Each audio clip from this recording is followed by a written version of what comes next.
Dry fruit khoa కాంబినేషన్లో khoa dry fruit muffins అనమాట. మరి దీనికి కావాల్సిన పదార్థాలు ఏంటో ఇప్పుడు చూద్దాం.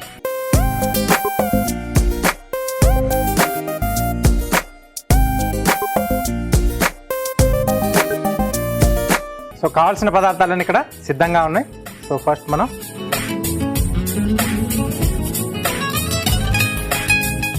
వెట్ ఇంగ్రీడియంట్స్ కలిపేసుకుందాం దీంట్లో.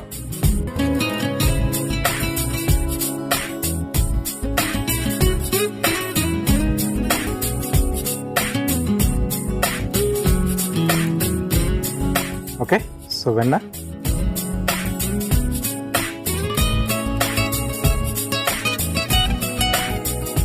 అలాగే పంచదార,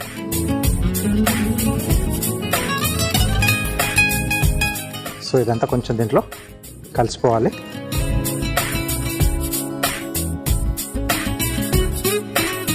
దీంట్లోనే ఎగ్స్,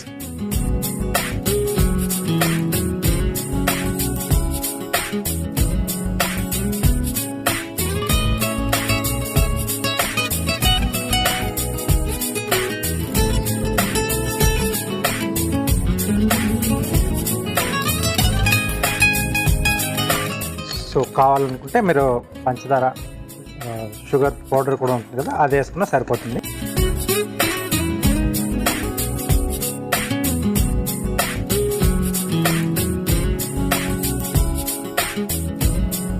ఓకే, సో దీంట్లోనే కోవా అనుకున్నాం కదా,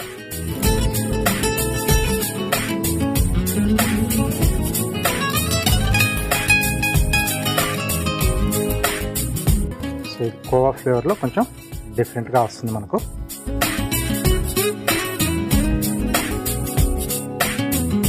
ఇది కూడా కొంచెం ఉండలు లేకుండా చూసుకోవాలి.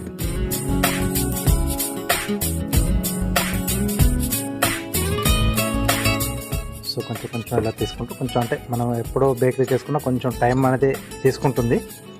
ఫాస్ట్గా చేయాలనుకుంటే బేకరీలో కుదరదు. ప్రతిదానికి మెజర్మెంట్స్ అనేది కంపల్సరీ.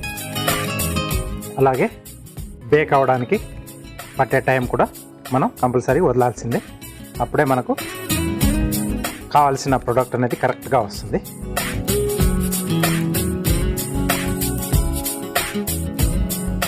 దీంట్లోనే కొద్దిగా పాలు కూడా యాడ్ చేస్తున్నాను.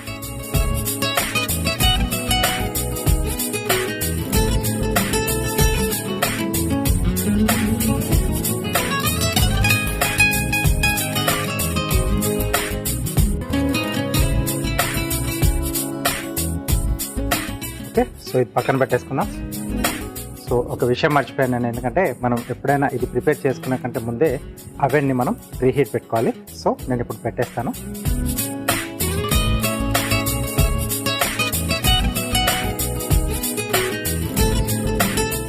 ఓకే, సో ఇది పక్కన పెట్టేసి, సో ఇప్పుడు దీంట్లో మనం డ్రై ఇంగ్రీడియంట్స్. సో ఫస్ట్ మైదా,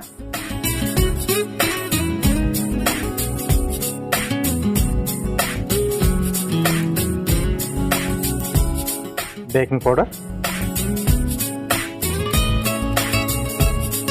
కొద్దిగా ఉప్పు, అలాగే దాల్చిన చెక్క పొడి,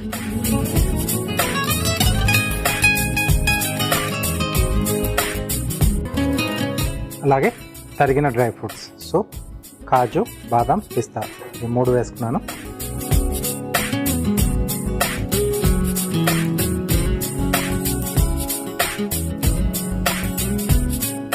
ఇవన్నీ కూడా ఒకసారి బాగా కలిపేసేయాలి. సో పిండి ఎప్పుడైనా మనం తీసుకునేటప్పుడు బాగా జల్లించుకోవాలి. చిన్న చిన్న ఏమైనా నలకలు ఉంటే దాంట్లో వెళ్ళిపోతుంది. సో బేకింగ్ చేసుకునేటప్పుడు, బేకరీ ఐటమ్స్ చేసుకునేటప్పుడు అది కంపల్సరీ. ఇది నేను ముందుగానే చేసి పెట్టేసుకున్నాను. సో దీంట్లో ఇంకా డ్రై ఫ్రూట్స్లో మీరు అక్రూట్స్ కూడా కావాలంటే వేసుకోవచ్చు. బ్లాక్ కలర్ మనకు కిస్మిస్ కూడా ఉంటుంది కదా, అవి కూడా కావాల్సి వేసుకోవచ్చు. కొంచెం డేట్స్ కానీ లేకపోతే అంజీర్ కూడా కావాలనుకుంటే చిన్న చిన్న ముక్కలుగా మనం కట్ చేసి దీంట్లో యాడ్ చేసి చేసుకోవచ్చు. ఓకే, సో పిల్లలు ఇష్టపడితే చాకో చిప్స్, సో వాళ్ళ ఫేవరెట్ కదా, అవి కూడా వేసుకోవచ్చు. ఇక్కడ ఏంటంటే నేను కోవా కాంబినేషన్లో చేస్తున్నాను కదా, ఓన్లీ డ్రై ఫ్రూట్సే వేస్ట్ చేస్తున్నాను. డిఫరెంట్గా వస్తుంది అన్నమాట టేస్ట్ అనేది కూడా.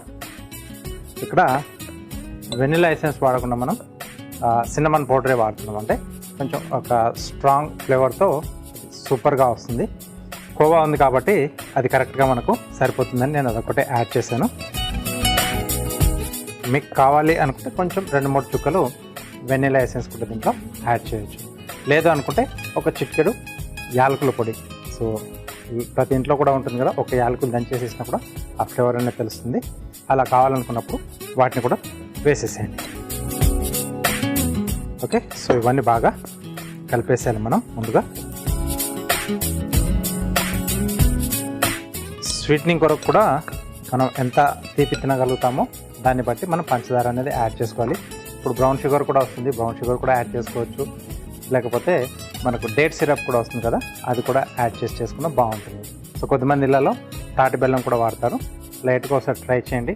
మీకు 1-2 సార్లు చేస్తూ ఉంటే అది క్వాంటిటీ ఎంత వేసుకోవాలి ఏందనేది తెలుస్తుంది అనమాట. మీకు వెరైటీ కావాలనుకుంటే కొంచెం ఎక్స్పెరిమెంట్ చేస్తూ ఉండాలి.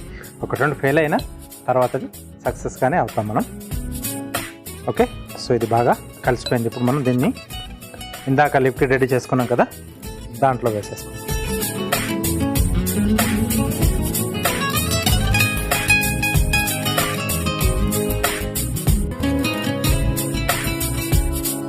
సో కట్ అండ్ ఫోల్డ్ అంటారు. ఇది కట్, ఇది ఫోల్డ్. సో కొంచెం గట్టిగా వచ్చినా పర్లేదు, స్టార్టింగ్లో కొంచెం తక్కువగానే వేసుకోవాలి పాలు అనేది. ఆ తర్వాత మనం మొత్తం కలిపిన తర్వాత కొంచెం గట్టిగా అనిపిస్తే అప్పుడు ఇంకొంచెం మనం యాడ్ చేసి చేసుకోవచ్చు.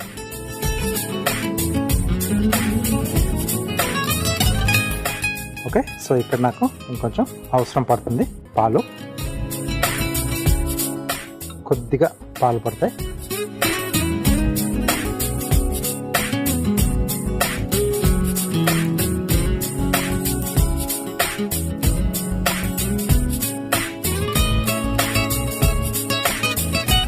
ఓకే, సో ఈ మిక్సింగ్ వర్క్ అంతా కూడా పిల్లలకి ఇచ్చేస్తే సో మఫిన్స్ రెడీ అయిన తర్వాత మేమే చేసామని హ్యాపీగా ఫీల్ అవుతారు వాళ్ళు. సో అప్పుడప్పుడు చిన్న చిన్న ఇలా చేస్తూ ఉండాలి దగ్గరుండి మనం. Okay okay, so batter ready అయిపోయింది. సో వీటన్నిటిని కూడా మోల్డ్స్లోకి తీసుకుందాం.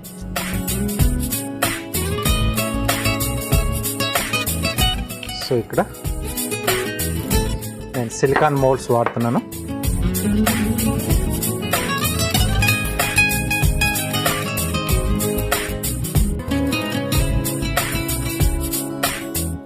ఓకే, సో వీటి వల్ల అడ్వాంటేజ్ ఏంటంటే మనం వీటిని గ్రీజింగ్ చేయనక్కర్లేదు. సో డైరెక్ట్గా వేసేసి దాన్ని డీమోల్డ్ కూడా చేసుకోవచ్చు. ఈజీగా అలా బయటకు వచ్చేస్తుంది మనకు. ఓకే,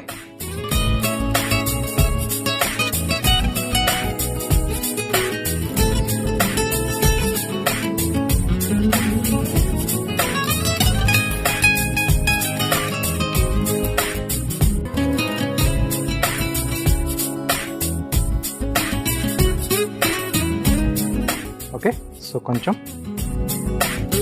ట్యాపింగ్ చేస్తే ఆ ఎయిర్ గ్యాప్స్ అనేవి లేకుండా ఉంటాయి లోపల. ఓకే, సో వీటిపైన ఇంకొద్దిగా డ్రై ఫ్రూట్స్.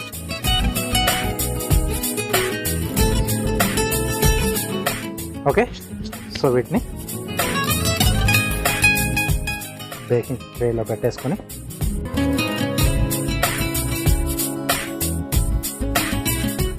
180 డిగ్రీ దగ్గర 30 to 35 మినిట్స్ మనం బేక్ చేసుకోవాలి 180 డిగ్రీల దగ్గర.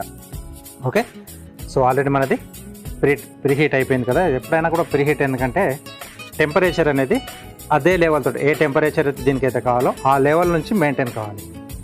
చల్లగా ఉన్నది మెల్లిగా ఇలా వచ్చేంత వరకు అప్పుడప్పుడు ఏంటంటే ఇది మనకు టెక్స్చర్ అనేది పోతుంది, రైట్. కాబట్టి ఫస్ట్ ప్రీహీట్ పెట్టుకొని ఆ తర్వాత మనం ఇదంతా మిక్స్ చేసుకొని అదే హీట్లో కంటిన్యూ అవుతుంది అన్నమాట మనకి బేకింగ్ ప్రాసెస్. ఓకే, వీటిని లోపల పెట్టేస్తాం.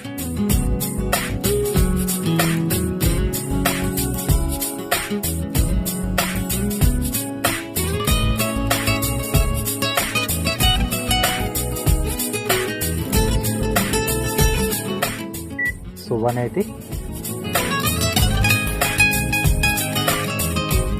సో ఇప్పుడు అది బేక్ అవుతున్నప్పుడు మనకి మధ్యలో ఏం చేయలేము, వెయిట్ చేయాల్సిందే. ఓకే, సో మఫిన్స్ రెడీ అయిపోయాయి.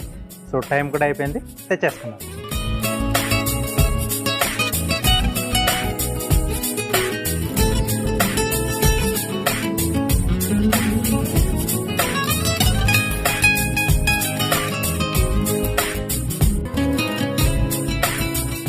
ఓకే, సో బాగా పొంగాయి కూడా.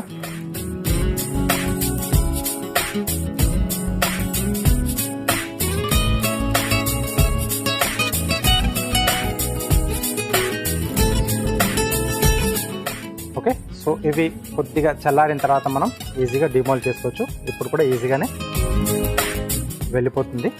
జస్ట్ ఇలా అంటే అలా వచ్చేస్తుంది. చూడండి, కలర్ కూడా మంచి క్యారమలైజ్ అయిపోయింది.